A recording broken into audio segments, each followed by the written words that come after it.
"I'll take the horse, but keep your fat daughter." Then this mountain man changed his mind.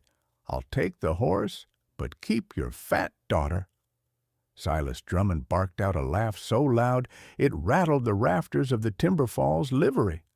A few men lounging by the stalls snickered, the sound mixing with the restless snorts of horses and the sour smell of hay and sweat. The autumn wind outside carried the chill of oncoming rain, but inside the air was thick and mean. In the far corner, a young woman flinched at the words, though she kept her head bowed. Her name was Clementine Drummond, and she had learned long ago that if she didn't look anyone in the eye, sometimes they forgot she existed. Big girl. Too big, they said. Too quiet. Too soft. Too much of everything they didn't want. Nathaniel Cross stood opposite Silas, one hand resting absently on the neck of the Clydesdale he'd come to buy. The horse was a mountain of muscle and patient strength, with dark bay coat and a white blaze down its nose, exactly what he needed to haul timber down from the high ridges before winter locked the mountains in ice. "That horse is worth 200, Silas drawled. "But I'm a generous man, Cross. I'll let it go for 100 if you take her too." He jerked his chin toward the shadowed corner. Clementine's shoulders jerked. She didn't lift her gaze, but Nathaniel saw her fingers curl into the straw as if bracing for a blow. Nathaniel's jaw tightened. "I came for a horse, not a person." Silas shrugged. "She's not a person in my books. Eats like a plow animal, works half as good. Her ma died and left her on my hands, and I'm done feedin' what I can't sell. You walk out of here with the horse, she walks with you. That's the deal." Snickers rippled through the men watching. "Who'd want to drag that up a mountain?" one of them muttered. "Man'd be better off with a second horse." Clementine heard every word. She was 22 years old, tall and heavy-set, with strong arms from lifting hay and hauling water, and a body the town never let her forget. Her dress was patched and dusty, her hair tangled, but her hands were gentle on the animals no one else took time with. None of that mattered here. She was just that fat girl in the corner. Nathaniel tried to focus on what he needed. A good horse meant work. Work meant he could keep his cabin, his land, his distance from people and their cruelty. That was all he wanted. Since Catherine died, the world beyond the tree line had felt like a place that only existed to take. 100, Silas pushed, eyes gleaming. "You get the finest draft horse in 3 counties and rid me of a mouth I don't want. Or you go back to your mountain with nothing." For a moment, Nathaniel almost said yes to the horse and no to the girl. Instead, the words that came out were flat and hard. "I'll take the horse. Keep your fat daughter." The watching men laughed outright this time, a harsh, ugly sound. In the corner, Clementine's face went white, then red, then something worse. Blank. Nathaniel heard the laughter. He heard his own words echo back at him, colder than the river in spring thaw. His hand tightened on the horse's mane. Against his will, his gaze drifted to the corner. Clementine finally looked up. For the first time, he saw her eyes. Green, glassy, with held-back tears, but not empty. Just tired. Tired in a way he recognized from his own mirror. Something shifted in his chest, sharp and unexpected. Outside, the wind rattled the loose boards of the livery. Inside, the laughter faded into a brittle silence as Nathaniel Cross, the mountain man who wanted nothing to do with anyone, took one small step toward the girl he'd just refused. Before I go on, tell me in the comments, where in the world are you listening from right now?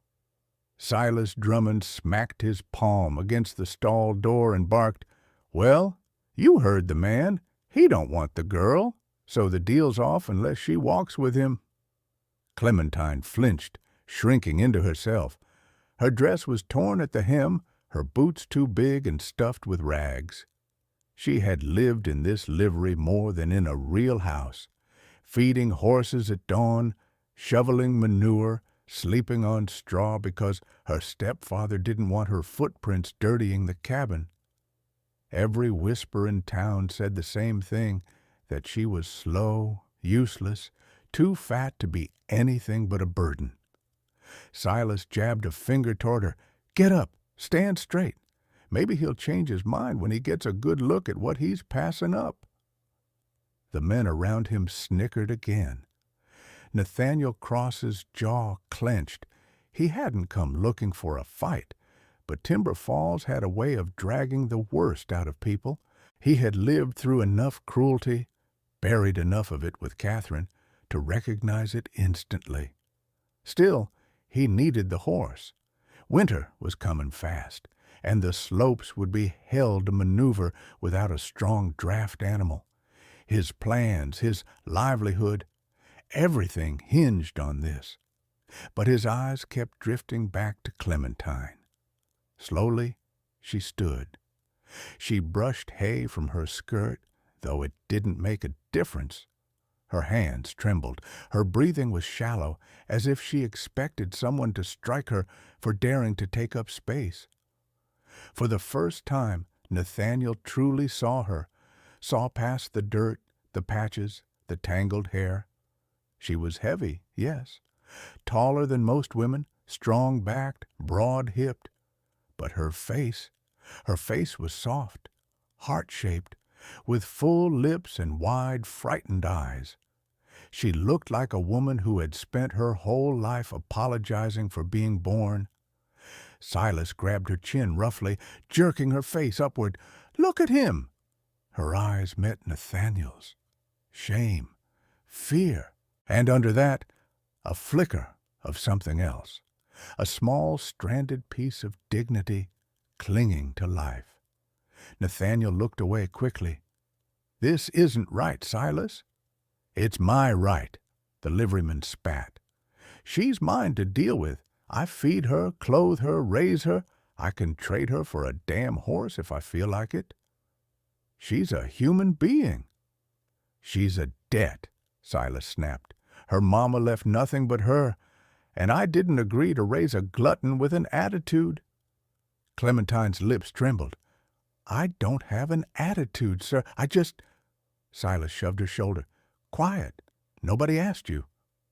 Nathaniel felt something in him tighten, an old instinct, one he had buried deep. The part of him that used to protect, that used to take care, the part that had died with Catherine. Silas folded his arms.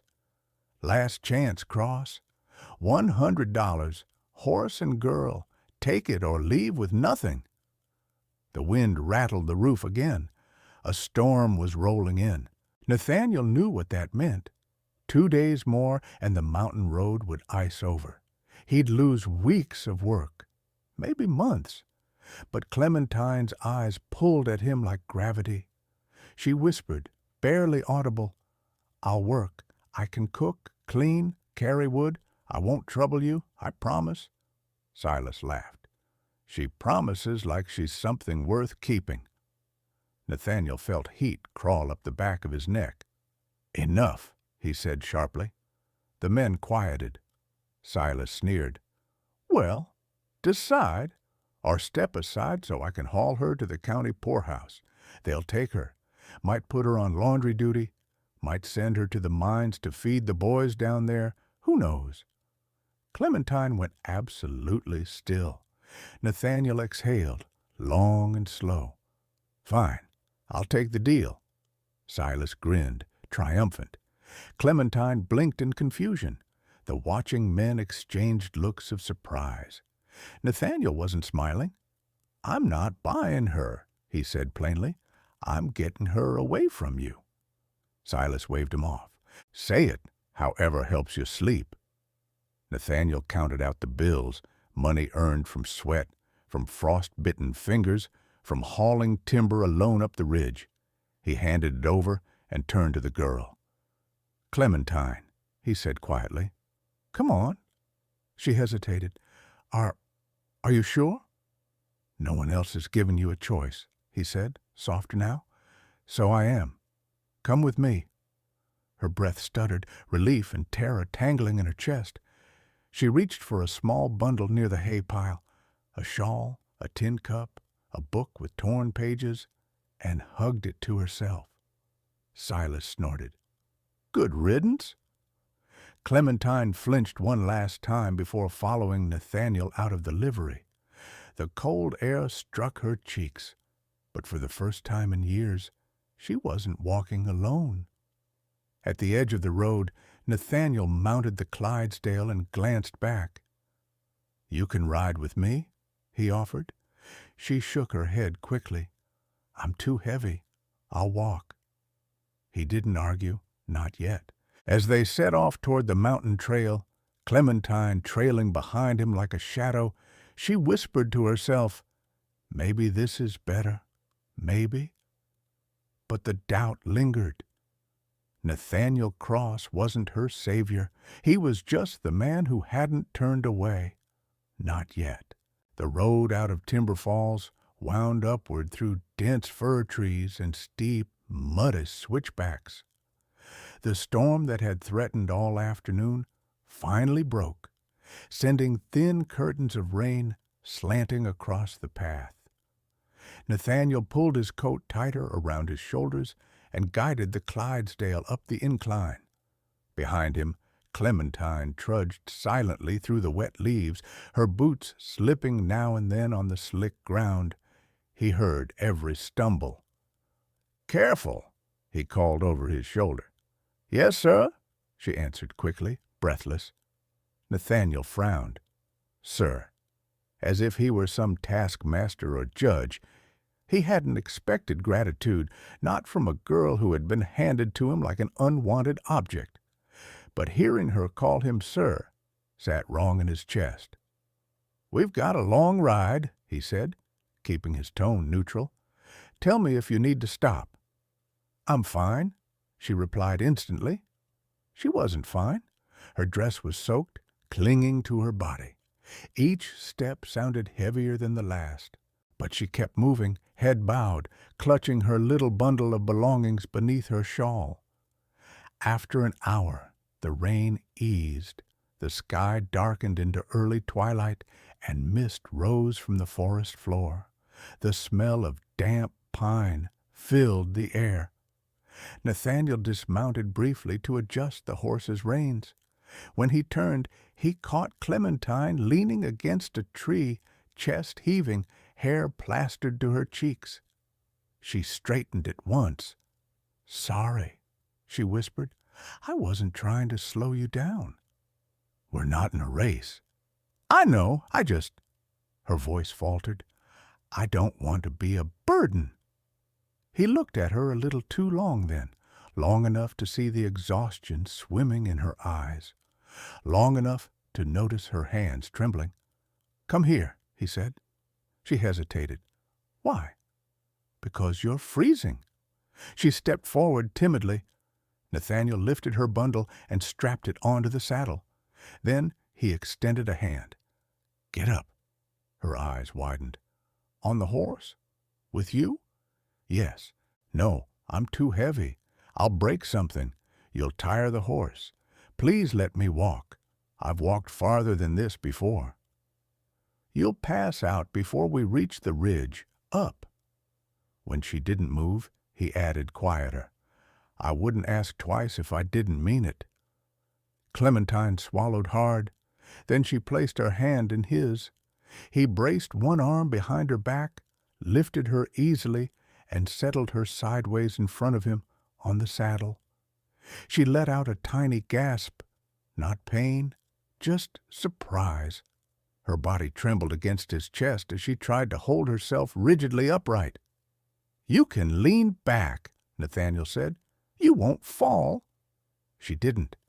It took several minutes before she allowed her shoulders to rest hesitantly against him. When she did, he felt her shiver, small, involuntary, fragile. "You're shaking." I'm sorry." Nothing to apologize for. The horse started forward again, the rhythmic sway of its gait, the warmth radiating from Nathaniel's coat, and the steady beat of his heartbeat against her spine gradually eased the worst of her trembling.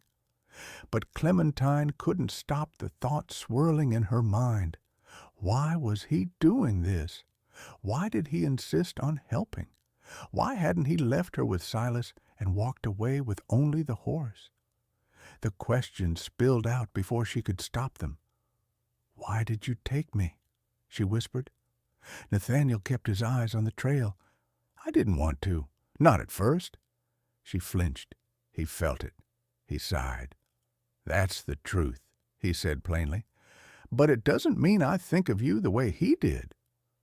"Then how do you think of me?" He hesitated. Words never came easy to him, not the important ones. "You're someone who didn't deserve the hand she was dealt," he said finally. "Someone who needed a way out." She blinked quickly, her tears mixing with the rain on her cheeks. "No one has ever said something like that to me." Nathaniel didn't reply, but his hands tightened gently on the reins. They rode in silence for a while. The wind rustled through the evergreens. Somewhere far off, an owl called out. The rhythm of the horse beneath them became steady, almost comforting.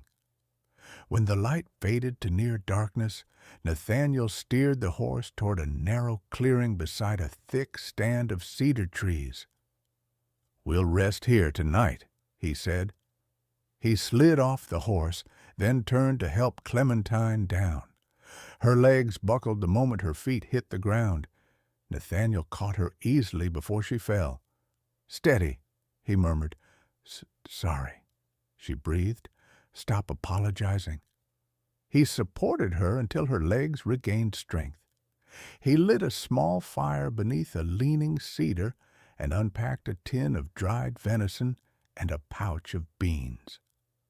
While he cooked, Clementine sat with her knees drawn to her chest, watching him quietly. After a while, he spoke without looking up. "You hungry?" She waited too long to answer, out of politeness, out of habit. He pushed the tin toward her. "Eat first." She did, carefully, slowly, as if expecting him to take it away. When she finished, Nathaniel layered extra branches over the fire and glanced toward her. "Clementine," he said, his voice lower than before, "tomorrow will be harder terrain. You'll need your strength." She nodded. "And when we reach the cabin, you'll have a roof, a bed, food. You won't be treated how you were." Her breath caught. "You don't have to promise me things, Nathaniel." "I don't make promises I don't keep." The words landed deep in her chest. The fire crackled. The cold pressed in. And for the first time in years, Clementine let herself believe she might not be someone's burden or shame. Maybe, just maybe, she was finally on a road that led somewhere she belonged. By the time they reached Nathaniel's mountain cabin the next afternoon, the sun had broken through the clouds and turned the forest into a patchwork of gold and shadow. Clementine sat stiffly in front of him on the horse, every muscle aching, every breath shallow from the long ascent. But when the cabin came into view, a sturdy timber structure tucked between towering firs, she felt something flicker inside her. Not hope, not yet, but the faint memory of what safety once felt like. Nathaniel pulled the horse to a stop beside the small clearing. Smoke curled from the stone chimney, proof that he had banked the fire before leaving for town. Everything about the place looked cared for. Split wood stacked neatly under an overhang, A water trough filled with clear spring water, a fenced garden already settling into autumn sleep. He didn't speak until he lifted her down from the saddle. "Watch your step," he murmured. Her legs buckled again, but he steadied her with both hands on her arms. The touch was brief, but solid, real. The kind of touch that didn't shove or command or belittle. Clementine swallowed hard. Nathaniel led the Clydesdale to the small barn, unbuckling the saddle and brushing the horse's coat with practiced gentleness.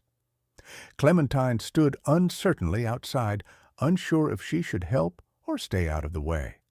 He glanced at her once. "You can come in, if you want." She stepped inside. The barn smelled of cedar and hay, warm and familiar. Clementine breathed it in slowly. She'd lived in a livery so long she recognized every nuance of horse scent. But here it was cleaner, kinder, more home than prison. "Hand me that brush," Nathaniel said, nodding toward a wooden shelf. She passed it to him, their fingers brushing. His hand was warm, work roughened. She pulled her own hand back quickly, heart fluttering with a sensation she didn't understand.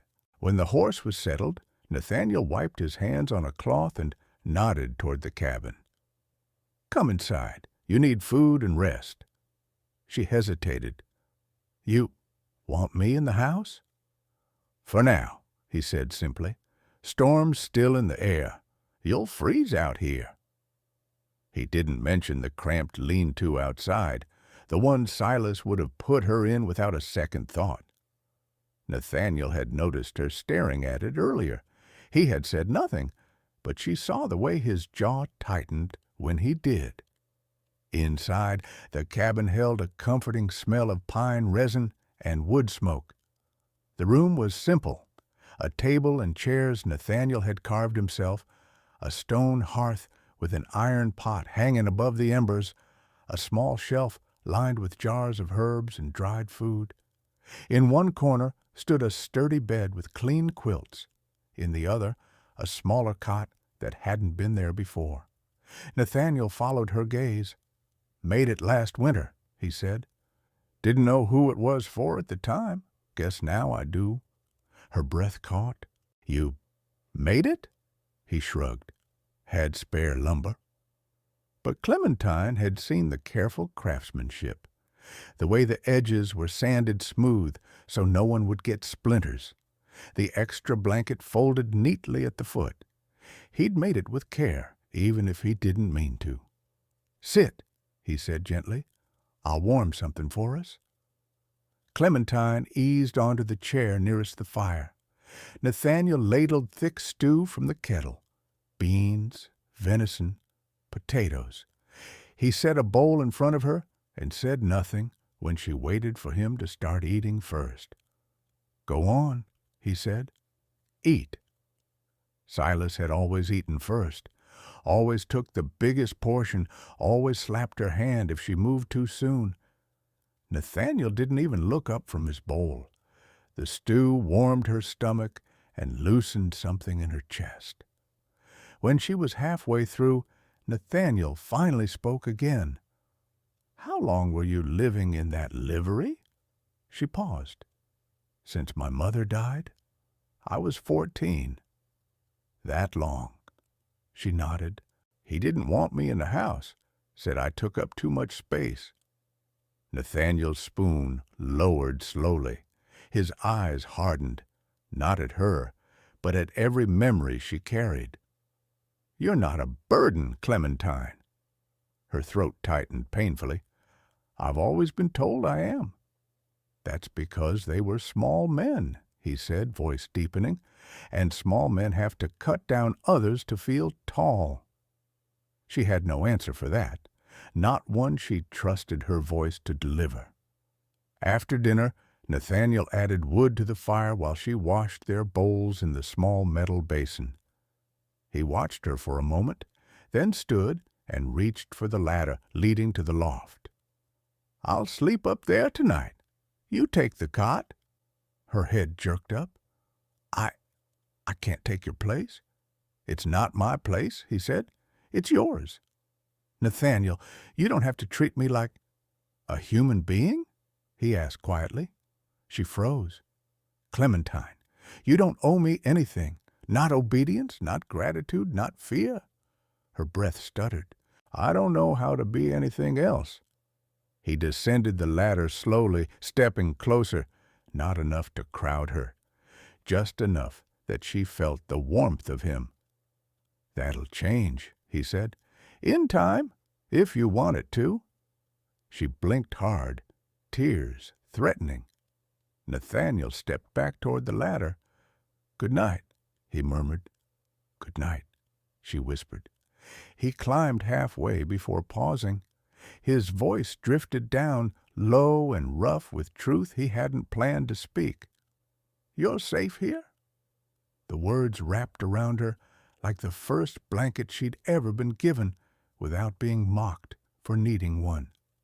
Later, when she lay on the cot, listening to the soft creak of the loft as Nathaniel settled above, Clementine stared at the fire's fading glow. No one had ever made her a bed. No one had ever defended her. No one had ever said she was safe.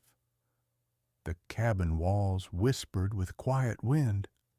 The fire crackled softly. And for the first time in her life, Clementine dared to believe that maybe, just maybe, she had stepped into a place where she wasn't meant to disappear. The next week brought a thin veil of winter over the mountains, frost on the tips of pine needles, thin ice glazing the creek, breath turning white at dawn. Life at the cabin settled into a rhythm neither Clementine nor Nathaniel had expected. Each morning, Clementine woke early, folded her blanket, and stepped quietly into the kitchen to start a small fire. Nathaniel would come down the loft ladder moments later, hair tousled, boots in hand, pretending he wasn't listening for her footsteps. He was. And each night, after the work of the day, they ended up sitting across from each other at the table, him whittling a handle for an axe or mending gear, her mending clothes, washing dishes, humming under her breath. It was quiet, peaceful, almost comfortable, almost, because peace on the frontier never lasted long. One cold morning, Nathaniel saddled the Clydesdale. "I need to ride into town for supplies," he said. "Shouldn't take more than a few hours." Clementine nodded, trying to hide how her hands twisted nervously in her apron. "Be careful." He hesitated, studying her a second too long. "Lock the door while I'm gone." Her stomach tightened. "Why?" "Because people talk." His jaw flexed. "And some people don't know when to mind their own business." That was all he gave her before riding down the slope toward Timber Falls. Clementine tried to busy herself with chores to keep her mind from wandering, but as afternoon stretched toward evening, the shadows thickened across the clearing.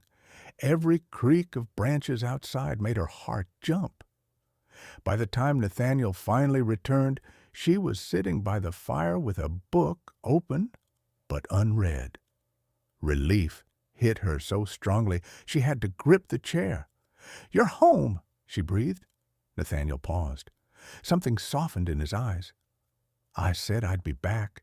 She swallowed. Did something happen?" He brushed past her into the kitchen and set a sack of supplies on the counter. "Nothing that concerns you?" But his shoulders were stiff, his voice clipped, his silence too forced. Clementine approached cautiously. "Nathaniel, please tell me." He didn't turn around. "Town's full of mouths and no shortage of lies. That's all."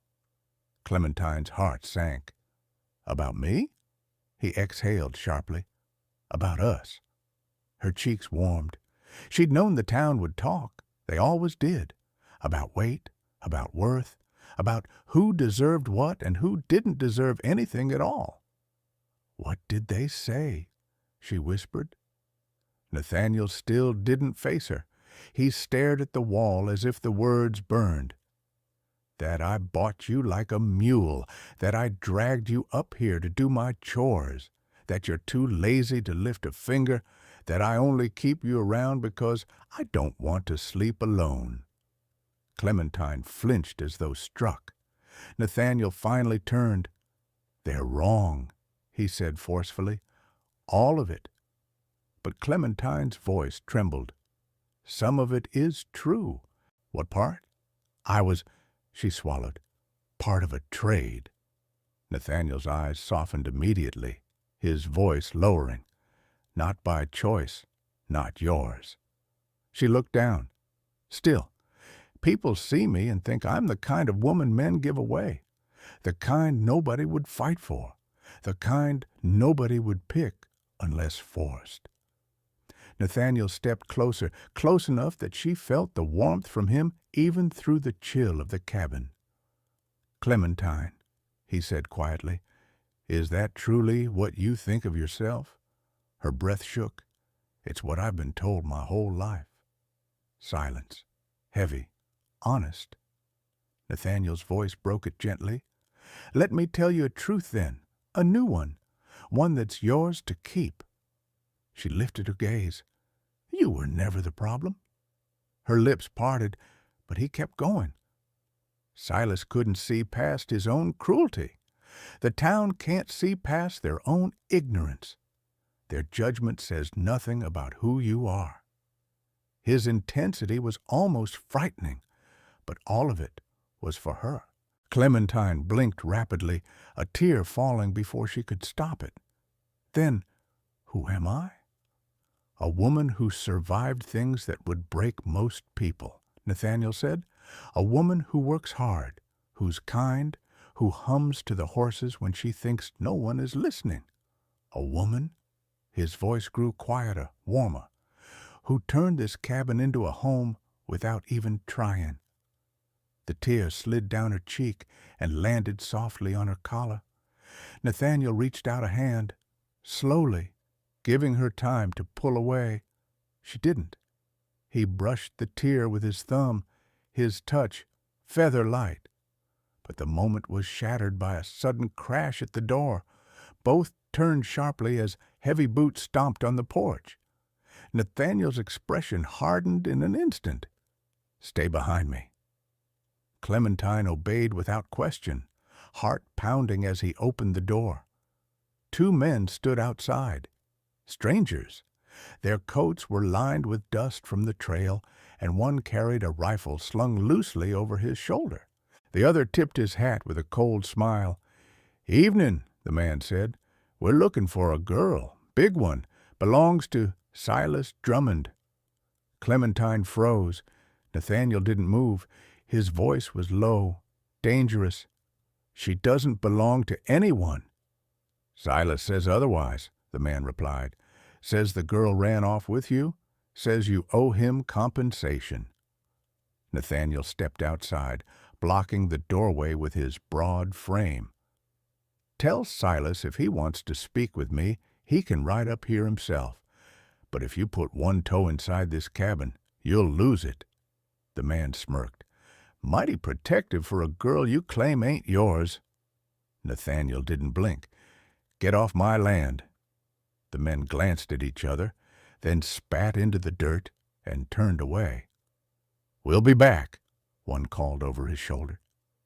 Nathaniel watched until they disappeared down the trail. Inside, Clementine stood, trembling, hands clasped tightly at her chest. When he returned, closing the door behind him, her voice was barely a whisper. "They'll come again." "Yes," Nathaniel said simply, "and Silas will come too." "Yes." Clementine swallowed, stepping toward him. "Nathaniel, why are you protecting me like this?" He held her gaze, his voice low and certain. "Because I won't let anyone treat you like property. Not again. Not ever." Her breath caught. "Even if it puts you in danger?" His answer was immediate. "Especially then."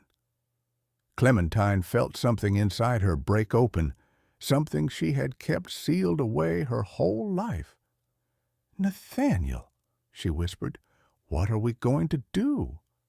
He reached out, placing a steady hand on her shoulder. "We face it," he said. "Together." Snow fell in slow spirals the night Silas Drummond finally came.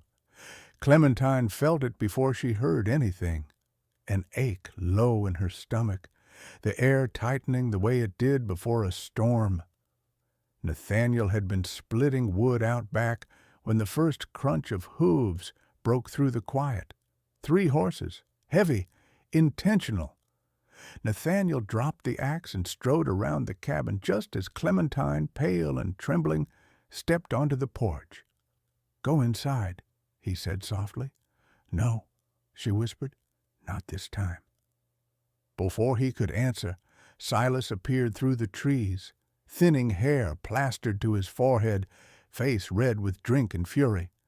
2 hired ranch hands flanked him, guns holstered, but hands too close for comfort.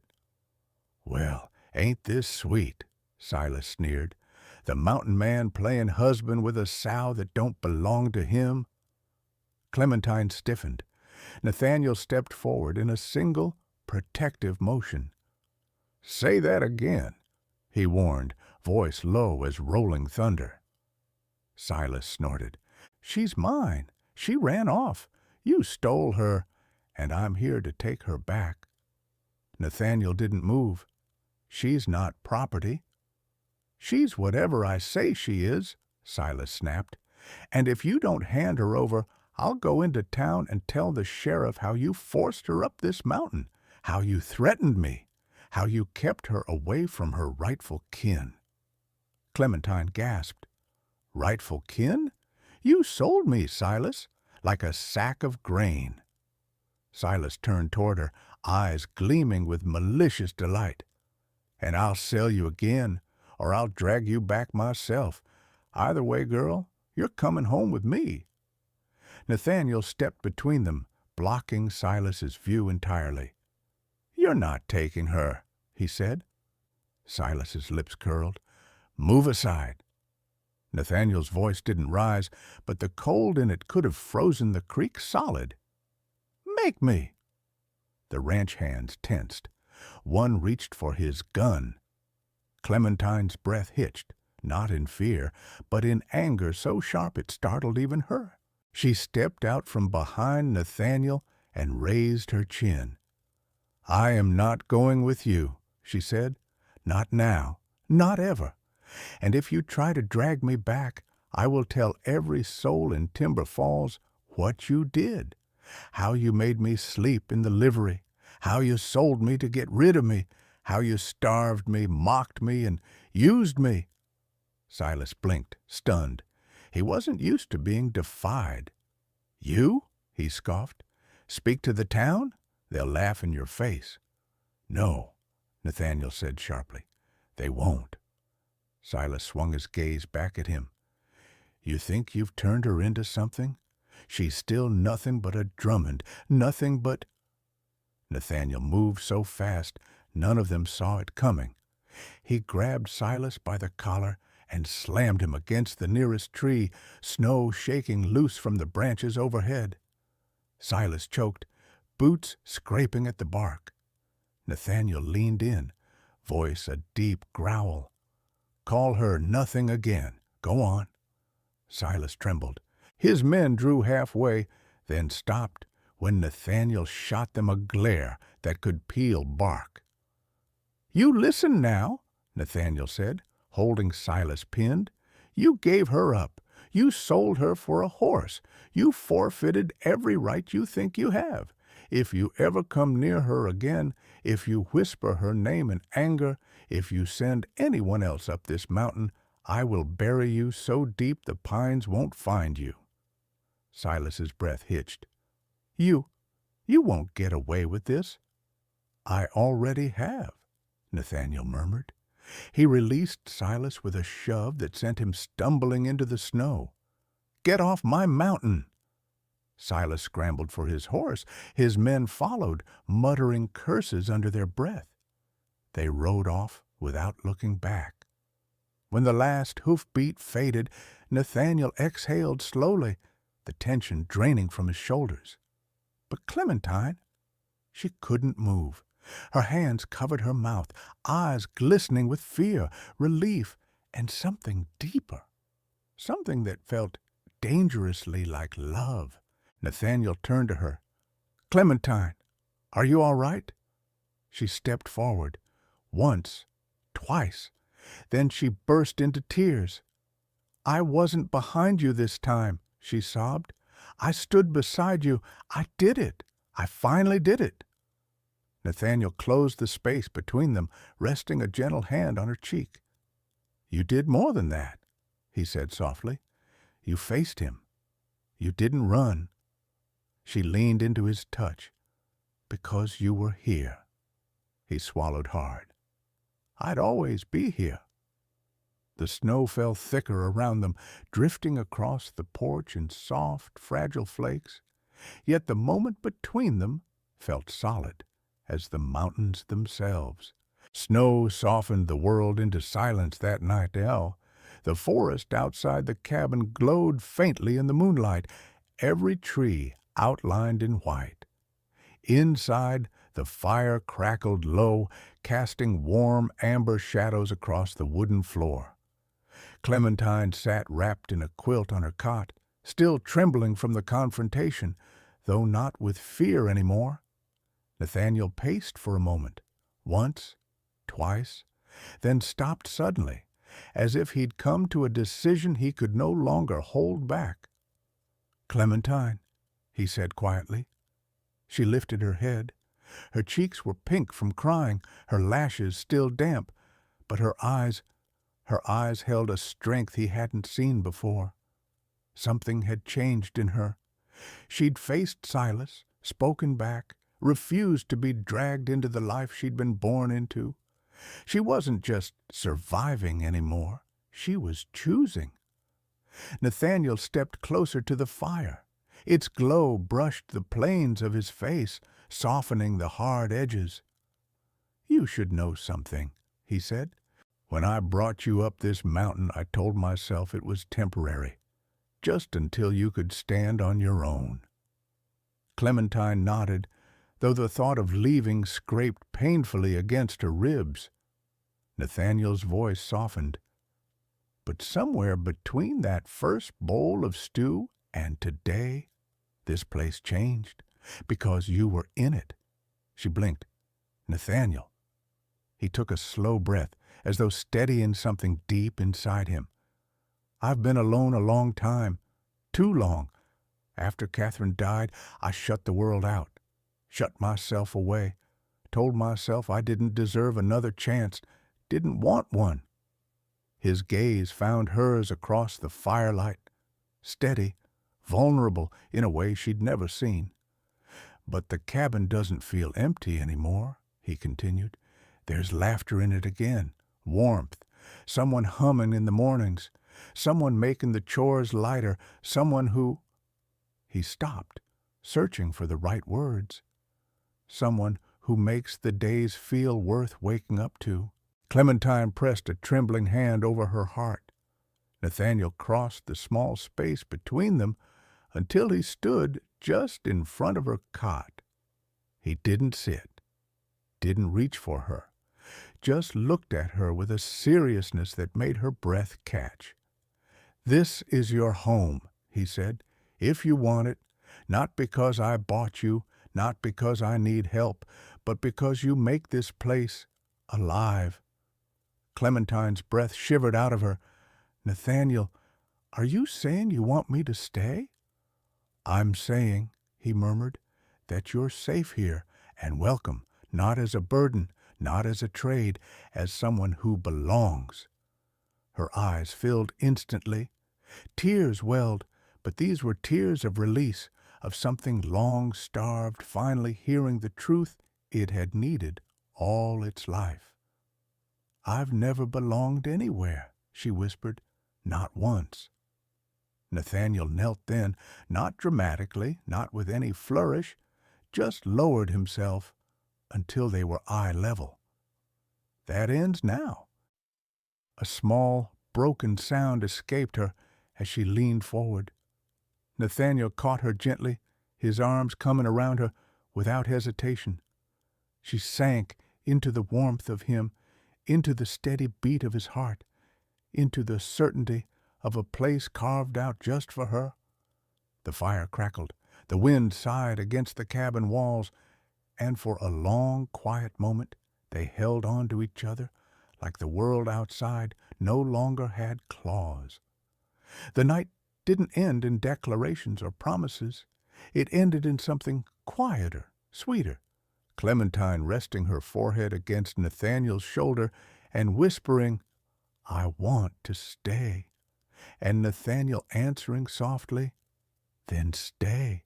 Stories like Clementine's remind us that sometimes the places we fear the most become the places that finally set us free. And sometimes the person we least expect is the one who sees our worth long before we see it ourselves. If you're listening right now, somewhere across the world, thank you for staying with this story. Your presence here matters. Tell me, where are you listening from? What part of the world are you hearing Clementine's journey? And if you still believe that love can find you even after the world has tried to break you, don't go far. The next story is waiting for you.